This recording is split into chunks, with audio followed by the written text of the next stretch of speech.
काशी का मठ तो ज्ञान की परंपरा के साथ ही जुड़ा हुआ है। अदालत के निर्देश के बाद एक और मंदिर मस्जिद विवाद जोर पकड़ सकता है। अब हम वही 19-20 साल के बच्चों की आंखों के सामने दोबारा मस्जिद को नहीं खोएंगे इंशाअल्लाह। नमस्कार दोस्तों, मैं हूं विशाल सेंगर और आप देख रहे हैं सो सिंपल डॉक्यूमेंट्री।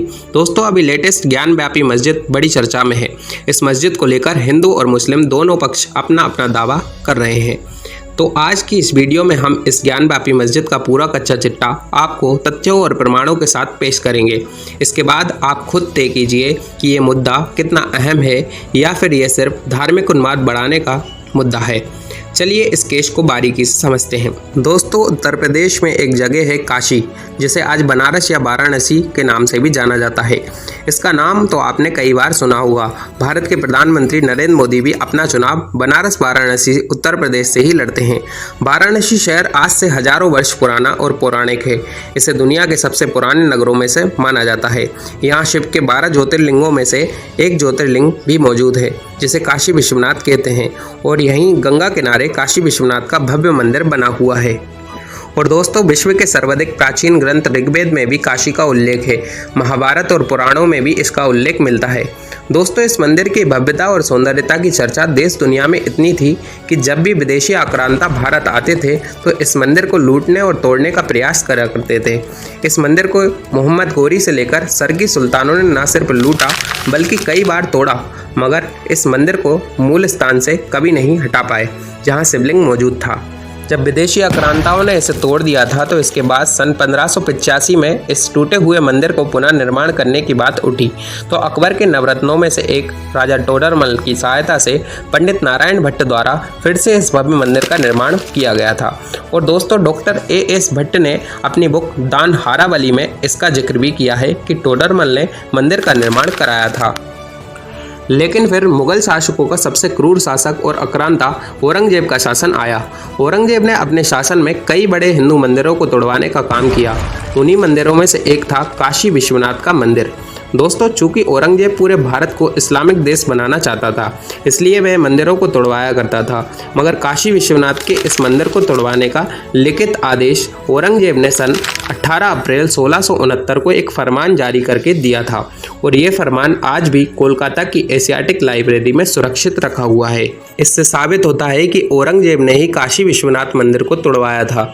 और दूसरा प्रमाण है औरंगजेब के समय के लेखक साकी मुस्तैद खां द्वारा लिखित माशिद आलमगीरी, जिसमें इस मंदिर के विध्वंस का वर्णन है। दोस्तों, अब आगे की क्रोनोलॉजी को समझिए।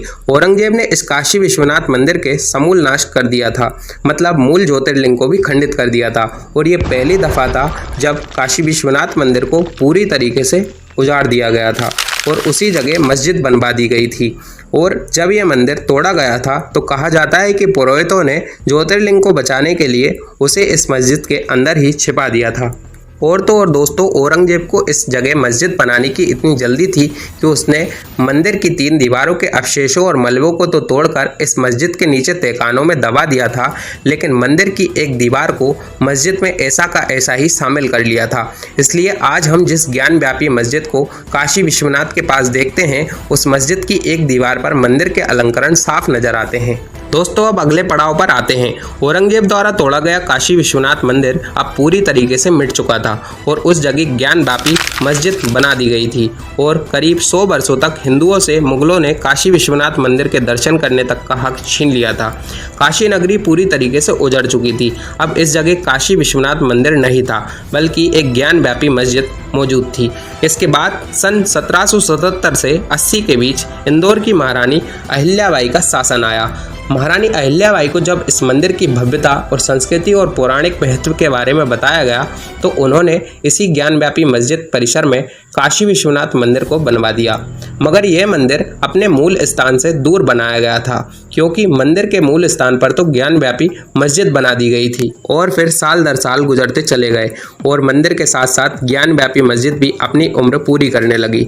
और फिर पंजाब के महाराजा रणजीत सिंह ने महारानी अहिल्याबाई द्वारा बनाए गए इस मंदिर में 1000 किलोग्राम सोना चढ़ाया, जिससे इस मंदिर के छत्र आज भी सोने के बने हुए हैं। दोस्तों, इसी मंदिर के परिसर में एक नंदी की प्रतिमा भी है, जो ज्ञानव्यापी मस्जिद की ओर मुख करके बनी हुई है, जो ये दर्शाती है कि जब यह मंदिर बनाया गया था तो भी लोगों को ज्ञात था कि मूल मंदिर तो ज्ञानव्यापी मस्जिद में ही रहा है, इसलिए इस नंदी की प्रतिमा को लगाया गया होगा। दोस्तों अब जानते हैं कि विवाद की असली वजह क्या है। दोस्तों वाराणसी में ज्ञानव्यापी मस्जिद की 4 दीवारी से कुछ ही दूरी पर एक चबूतरा है। इस चबूतरे पर श्रृंगार गौरी की आकृति बनी हुई है जिनकी पूजा की जाती है।